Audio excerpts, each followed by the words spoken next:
বিসমিল্লাহির রহমানির রহিম।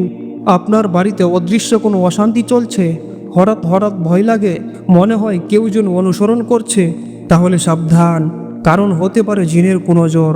আজকে আমরা জানব এমন এক কোরআন ভিত্তিক রহস্যময় আমল যা জিন পরীদের বাধ্য করে দেয় আল্লাহর ইচ্ছায়। ভিডিওটা একটু স্কিপ করবেন না, কারণ শেষ দিকে থাকছে সেই গোপন আমল যা দিয়ে আপনি সমস্ত জিন পরীকে বাধ্য করতে পারবেন। ইসলাম ধর্মে জিনের অস্তিত্ব অস্বীকার করার সুযোগ নেই। আল্লাহ তাআলা পবিত্র কোরআনে পুরো একটি সূরা নাজিল করেছেন, সূরা জিন, যার নাম থেকেই বোঝা যায় এর গুরুত্ব। জিন এক শ্রেণীর সৃষ্টি যাদেরকে আগুন থেকে সৃষ্টি করা হয়েছে। তারা মানুষের মতো বিবেক বুদ্ধি রাখে, কিন্তু অদৃশ্য জগতে বসবাস করে। কেউ কেউ ইমানদার হয়, আবার কেউ কেউ হয় শয়তানের অনুসারী। আজকাল অনেকেই অভিযোগ করেন, আমার সন্তান হঠাৎ খুব ভয় পাচ্ছে, ঘুমের মধ্যে কেউ চেপে ধরে, বাড়িতে নতুন আসার পর থেকেই অশান্তি। এসবের পেছনে জিনের প্রভাব থাকতে পারে, তবে ভয় পাওয়ার কিছু নেই। কোরআনের মধ্যে আছে সেই আলো যা অন্ধকারকে ছিন্ন করে দেয়। আমাদের বড় বড় ওলিয়ায়ে কেরাম, বুজুর্গ ও অলিরা কোরআন শরীফ থেকে বিশেষ সূরা বা আয়াত দিয়ে জিন ও অপদেবতা থেকে রক্ষা পাওয়ার আমল করে গেছেন এবং দিয়ে গেছেন।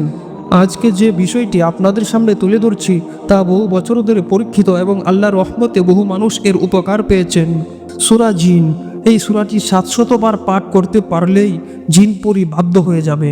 কিন্তু যারা প্রতিদিন পাঠ করতে পারেন না, তাদের জন্য রয়েছে একটি তদবির, একটি নির্দিষ্ট নকশা আছে যেখানে 6টি সূরার নাম ও কোড নম্বর সংযোজিত থাকে। আপনি এই নকশাটি জাফরান কালি দিয়ে কাগজে 1700 বার লিখে পবিত্রভাবে সঙ্গে রাখলে ইনশাআল্লাহ জিন ও অপদেবতা আপনার কোনো ক্ষতি করতে পারবে না এবং সমস্ত জিন ও পরী আপনার অবগত হয়ে যাবে। এই তদবির করার আগে অবশ্যই নিয়ত ঠিক রাখতে হবে। আল্লাহর সন্তুষ্টি ও নিজেকে নিরাপদ রাখার জন্যই এটি করছেন, যেন শরীয়তের কোনো সীমা অতিক্রম না হয়। তদবির করার সময় নামাজ রোজা ঠিক রাখা, তওবা করা এবং মনে যেন কুফুর চিন্তা না আসে সেদিকে খেয়াল রাখা জরুরি। প্রিয় ভাই ও বোনেরা, কোরআনই আমাদের একমাত্র রক্ষা কবচ। জিন পরীর ভয় নয়, বরং আল্লাহর উপর তাওয়াক্কুলই আমাদের আসল শক্তি।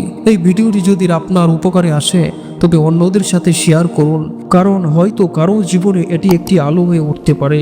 এই ছিল আজকের আমেলে কামেরের আমল। দেখা হবে পরবর্তী ভিডিওতে। আল্লাহ হাফেজ।